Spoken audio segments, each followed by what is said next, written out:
So history teacher, this is for you, and I'm going to do a quick and dirty on the Rented Prospector. You absolutely can make money with the Rented Prospector, but you have to make some very important choices. Number one, you need to go to Aberdeen. That's just for sure. Now, I am going to show you that I go to Damar as well, but ultimately, I think Aberdeen is going to be your best bet, and we will go ahead and discuss some numbers towards the end of this. So, I did find myself on Damar. This first rock is a mass 3017 at a 28% Taranite. So, this is an excellent rock. All these rocks you're going to want to go after are going to want to be low mass.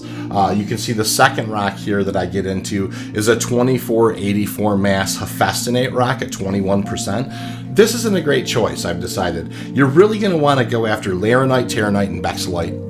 Those are the three main rocks that you're going to want to go after. That being said, it wasn't necessarily a challenging break, and it did have a slight amount of Bexalite in it as well, so it didn't end up being a terrible thing, but it's one of those things where I would highly recommend that you stick to Laranite, Taranite, and Bexalite. Here are the numbers that I got off of Damar on my first trip out.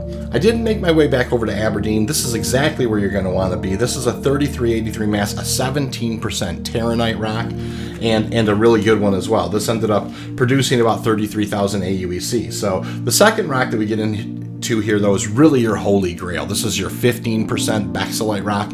This is kind of in your wheelhouse. This is the one you're looking for. Something between 15 and 25% Bexalite. That's going to produce the most amount of revenue for you.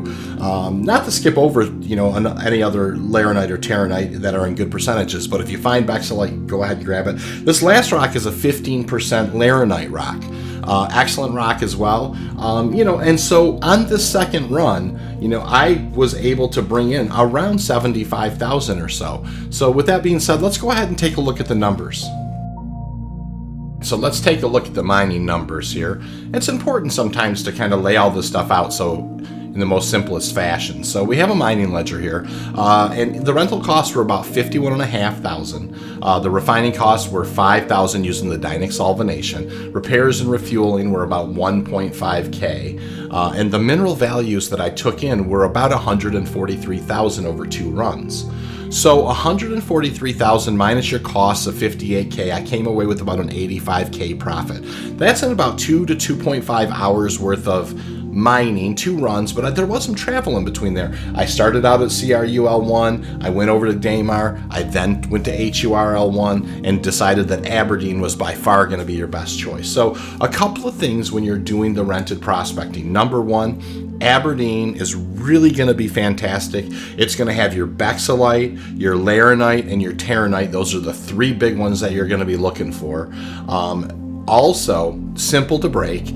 And you're going to be very efficient with those as well. So, rocks that grow or are much bigger than that can be kind of a struggle, and they won't be as efficient. So, I do hope that this has helped you, in just a couple of minutes, understand kind of the meta with the rental prospector. Number 1, Aberdeen. Number 2, Bexalite, Laranite, and Taranite. 15 to 25% range, and a mass of around 3,000K. So, hope you enjoyed this. Hope it was helpful, and I will see you all around the verse.